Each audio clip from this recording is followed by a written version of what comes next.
All right, here with Scott Zeron, who will pilot five hopefuls in Saturday's action of the Breeders' Crown Finals from Woodbine Mohawk Park. Let's start with the 3-year-old filly trot, Delaney Hanover. You've gripped the reins in every start this year, 4 straight wins. How's she going about her business here in her 3-year-old campaign? Oh, she's been exceptional. She always kind of was that horse, just maybe a little bit too big last year and wasn't always 100%, but learning how to do it. So the potential was there at 2, and then at 3, she's really been exceptional all along this year. And those last few starts, we've really seen her best. And if she maintains holding that form, I think we could get her picture taken. Nice second choice morning line. You'll go up against the favorite Yo Tilly. Thoughts on the 2-hole and, the quality of competition? Yeah, Yo Tilly, I'm the only one to serve her defeat this year with Delaney. Yeah.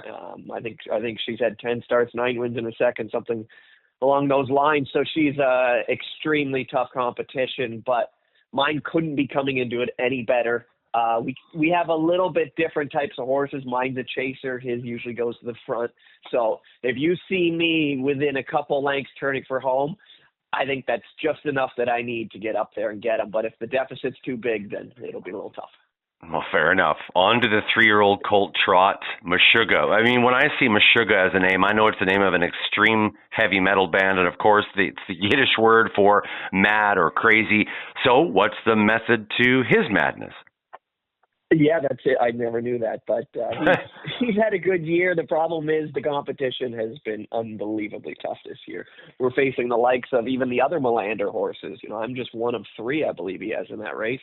Super Chapters had a great year. Marilinda as well. Mm-hmm. And the I mean, we could name 5 horses in there that have just been really, really at the top of their game all year and could exchange wins at any point.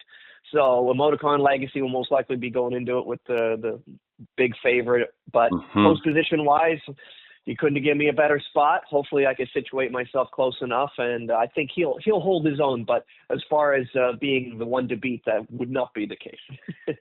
Right. Well, yeah, you're an underdog in this one. So what's the approach to be in the hunt coming down the lane, You just want to give them a chance, but you also don't. You can't go into it thinking your horse is just going to be better than he's been his entire career in that one given start. So you still have to drive him accordingly. And if the race is just getting away from you, they're going too fast, you change the way you're going to drive them and expect a good performance out of them, but not one that they've never done in their entire lifetime. So, we'll put himself in the best position and hopefully he holds his own. All right. Periculum in the open trot, fresh off back-to-back wins in the Caesar Trotting Classic and the Allridge 5-2 morning line. In terms of what he brings to the track, what's his best characteristic if you could pin it down? Oh, he's seems to everybody that all he does is close so strongly, which is what he does show. In his last effort, he come home with 25-3 to win that race. He loves to chase down horses.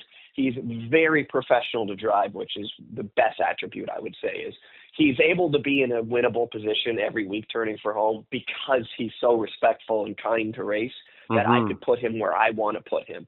This will be the first time where we've not drawn perfect.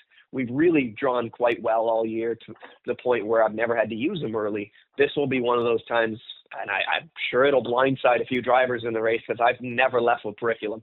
But we will have to be a little more aggressive and assertive at the early portions of the race because we're seeing speeds that we've never seen before in this division. 49 just seems like it's standard right now. And you can't be too far back with a trotter when we're going in 49. So we'll be super aggressive. And Lexus Cody and I have had this match race all year. He's gotten the better of me a couple of times. And I've held my own, dead heated with him one time and beat him another. So it'll be a great rivalry. Well, nice. On to the Glamour Boy division. Captain Optimistic, you've piloted him in his last 5 starts. What have been your takeaways thus far? He's really nice. Big, strong horse. I drew well.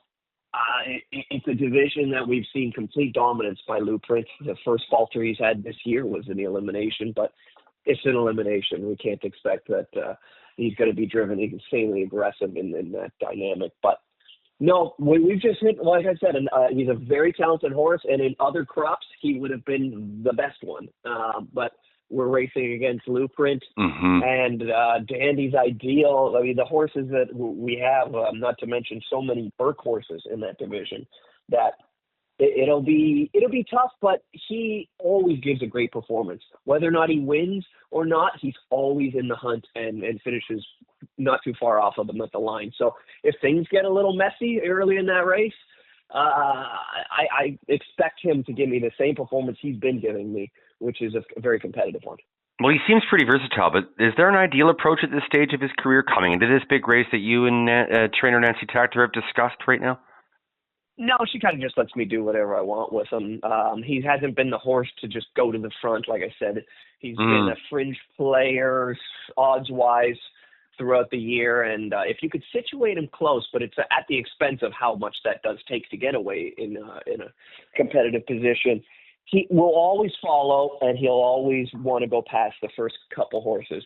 It'll be just tough. He's been first up a lot this year, and if it wasn't dealt by my hands, it was dealt by another driver's hand. So he's had some tough trips, but it's maybe hardened him a little bit. He's tough, and if I could give him a nice trip, I truly believe once again he's might not be the best in the division, but on a given day, if he's in the right spot and things get a little shaken up, he also has a chance at winning. And finally, Maximus Mickey in the open pace. I got to say, man, what a drive in the Canadian Pacing Derby. Third tier at the half, 6 wide in the final turn to close. How did that one feel behind Maximus Mickey, man? He's such a different horse to drive with the way we've bred our horses. They're all very quick.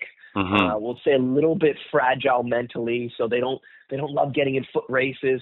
He is an old school horse that you don't see very often. He's gigantic, which is the one thing, but he holds speed very well, and he doesn't turn it very quickly. So once you get him up in gear, he'll hold that, and he really has great set of lungs where he doesn't fatigue.